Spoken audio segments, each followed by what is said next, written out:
Hi, I'm John, head chef at Kellogg College, and today we're going to make some homemade mince pies.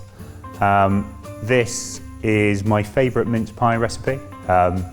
They work really well and they're really easy to do. So we've got the recipe we've provided in a link at the side, but we've got our strong bread flour. So rather than normal plain flour like we normally would for pastry, we've got strong bread flour. We've got some cubed cold butter there as well, and we've got some caster sugar. And all we need to do is add those to the bowl of the mixer and then mix with the paddle attachment until it starts to form a kind of breadcrumby looking mixture. So I'm going to put that on the mixer and then we'll go from there. So once we've got our pastry, the flour, sugar and butter mix to the right consistency, we've then got 1 egg and 1 yolk that I've beaten together, and we're just going to add that into the mixture until everything comes together.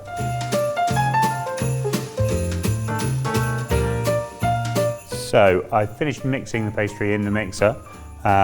You can see it's not quite come together yet.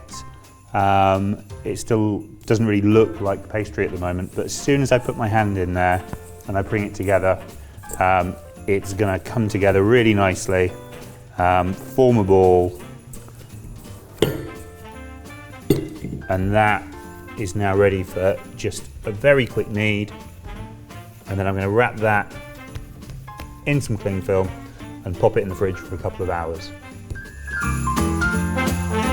Okay, so I've taken my pastry out of the fridge. I've let it sit at room temperature just for 20 minutes, and it's now ready for me to roll out on a lightly floured surface, just to a thickness slightly thicker than a pound coin, ready for me to line my muffin tray to make my mince pies. So I'm just going to roll it out, making small turns as I do. As I feel either the rolling pin or the pastry getting sticky, just giving it another light dusting, just so that things stay nice and easy for me to use. And I want to get it all out to the same thickness so that everything bakes nicely and that our mince pies look nice.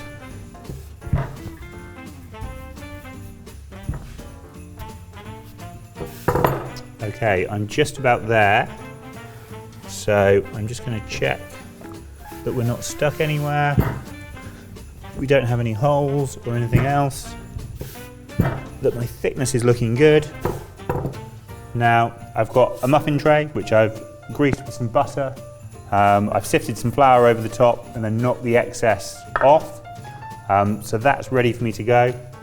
I've got an 85mm fluted cutter here, which I'm hoping should be the right size for me to press out rounds, which will then get gently pressed into the muffin tray, lightly up the sides, making sure it's down in the corner. And I'm going to go around and get myself 12 bottoms for these mince pies.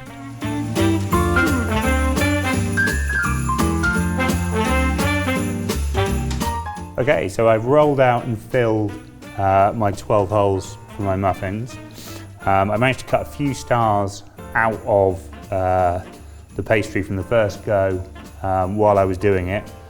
I've re-rolled it and I'm now going to cut out the remaining stars to go on top. I've got a cutter that will give me a size star that will fit perfectly on top with some nice little gaps around but go over onto the pastry. If yours is too large, you could always use a round cutter just to trim over the top of it so that it fits nicely on top. Alternatively, you could use a round cutter and put a complete lid on top of it, but quite often, unless you crimp them really carefully, having something with a hole actually ends up looking better anyway. So I'm now ready to fill these. I'm lucky enough that I've got some homemade mincemeat here that we've had maturing for a little while that I'm going to use for this. We're going to provide a recipe for the mincemeat as well in a link for you. Probably a little bit late for this year to make some, but it would even last 12 months. So if you wanted to make some for next year, you'd probably be okay. But a decent shop-bought one is a good alternative as well. Or you may have some that you've previously made or been gifted knocking around.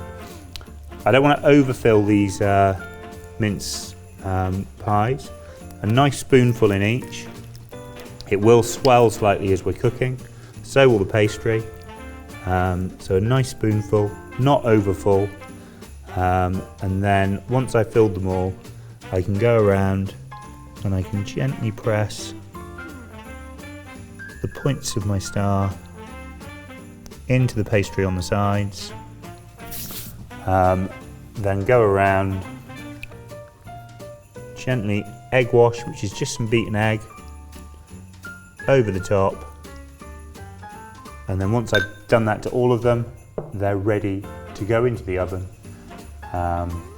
around 180 degrees for an initial 15 minutes, and then we'll see how they're baking and whether they need a little bit longer.